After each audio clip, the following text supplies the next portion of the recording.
そのソファうんは、うん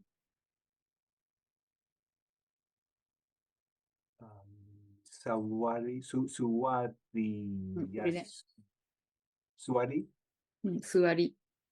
座りやすそうに見えます。Mm. Mm. In this episode, you'll see how Yoko used the language that Piers and Lawrence came up with as opportunities to take them further into the language. Because the impetus for each sentence always came from the students, this never felt like a grammar lesson. Rather than thinking about grammar, Piers and Lawrence simply experienced getting their ideas across in more natural and more expressive ways. We started off our next lesson with Piers asking for the Japanese word for clock, tokei, which allowed him to kick off this little dialogue. その部屋には時計がありません。 Mm.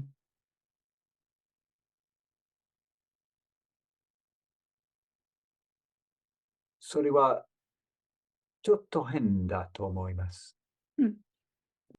どうしてピアスさんはそれが変だと思っていますか？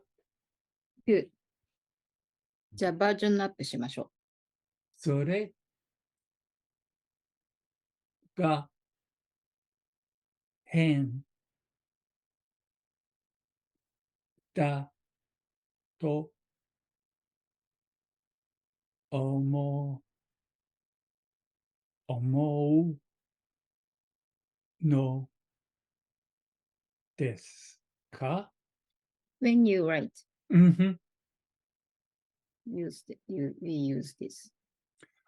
あは。 But in you, うんふんうんふん。思 only this part. 思うんですか？思うんですか？ OK。どうしてピアスさんはそれが変だと思うんですか？って感じ。思うんですか？そうそう寝室だから、時計がないのは変だと思います。寝室は、寝室はうん寝室寝室寝室だから、またはこれでもいい。寝室だから寝室だから。寝室だから寝室だから。うん寝室だから。うん OK 寝室だから。うん寝室だからうん。時計がないのは変だと思います。 As you saw, Yoko used my why question opportunistically to version up to a more natural way of posing this kind of question. The new version does seem to me to have a very characteristic Japanese feel to it. So, through this experience, we came a little closer to the spirit of Japanese. The previous exchange led the conversation to how nowadays we use our phones for this kind of thing. Neither of us was sure how to say something like, nowadays we all use our phones as clocks. So I tried. スマホの時計を使います。スマホの時計はここにいますね。うんふんはい。OK, sorry, yeah, I see, yes. それはthe meaning は OK けど、ピアスさんはそうじゃない。 no, 他の exactly. こと言いたかったですね。 So Yoko helped us to get to this.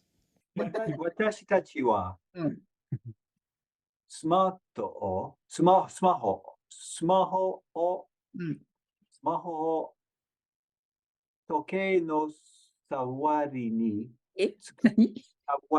何時計の触りにこれよく見て。代わり、sorry。時計の代わりにうん使います。うん代わり。うんうんじゃあローリスマホをうん時計の代わりに使います。うん showing us how to express the idea of in place of or instead of just at the moment when we really needed it to express what was in our minds illustrates a really important teaching principle. You could call it providing language at the point of need.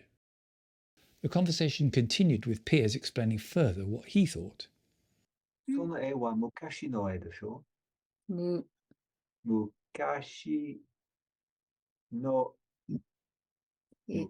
の絵でしょ？その絵は昔の絵でしょ？昔の絵でしょ？その絵は昔の絵でしょ？その絵は昔の絵でしょ？だから、時計がないのは変だと思います。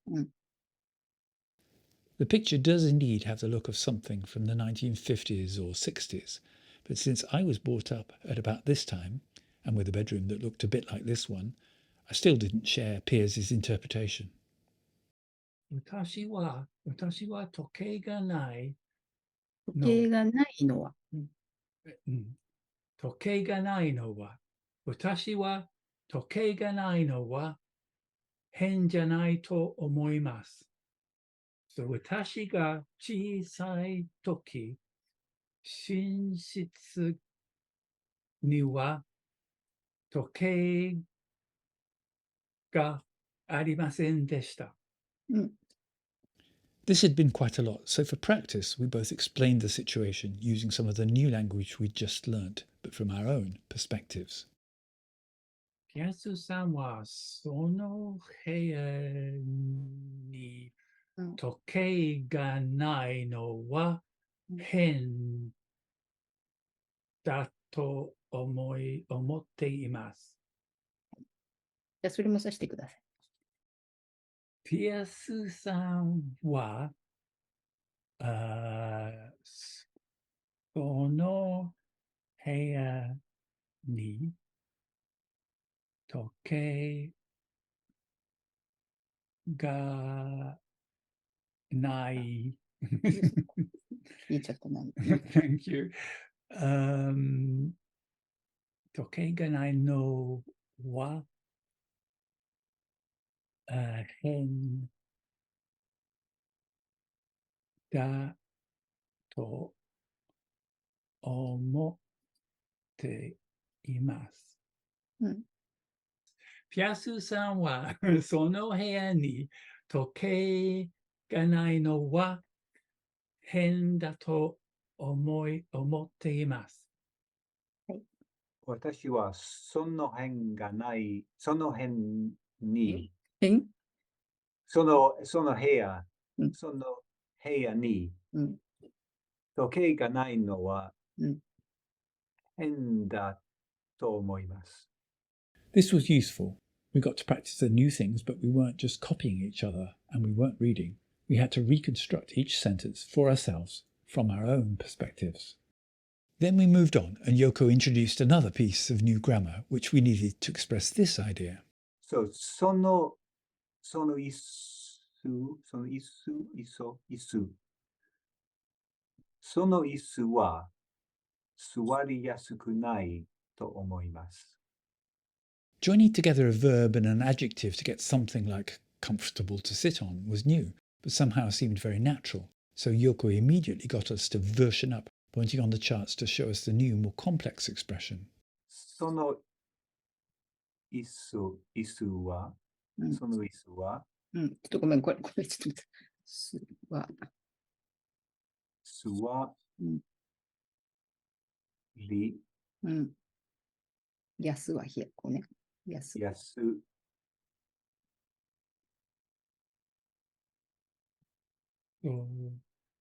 そう、座りやす。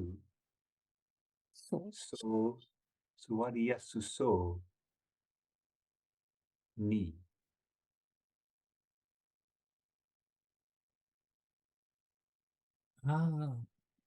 見え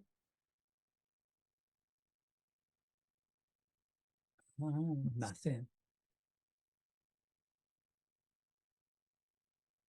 座りやすそう。座りやすそうに見えます。うん。これはNew Way of うん。 Usage。そうに。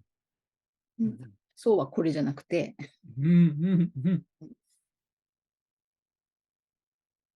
なんかフィーリング。座りやすそうに。座りやすそうに見えません。This new language was, for me at least, more of a challenge, more intricate and a little unexpected. But a few minutes later, after some practice, we were able to correctly use it like this. そのソファは、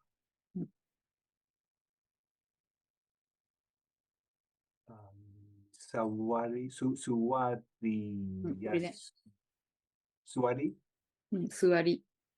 座りやすそうに見えます。そのベッドは眠りやすそうだと思います。そうだと思います。We were reaching the end of the lesson, and I'd been wanting to express the following thought ever since we first saw the picture. 私はこの色、私はこの色が嫌いです。もしその部屋が私の寝室なら、その色を違う色に変えます。Piers and Lawrence both know that they can experiment and try things out. Teachers should always try to create an adventurous atmosphere in their class, even with shy students. Once they know that the teacher will work creatively with whatever they say, this kind of experimentation develops naturally in the classroom. Watch the next episode of this series to see Piers and Lawrence take their exploration of the Japanese language even further.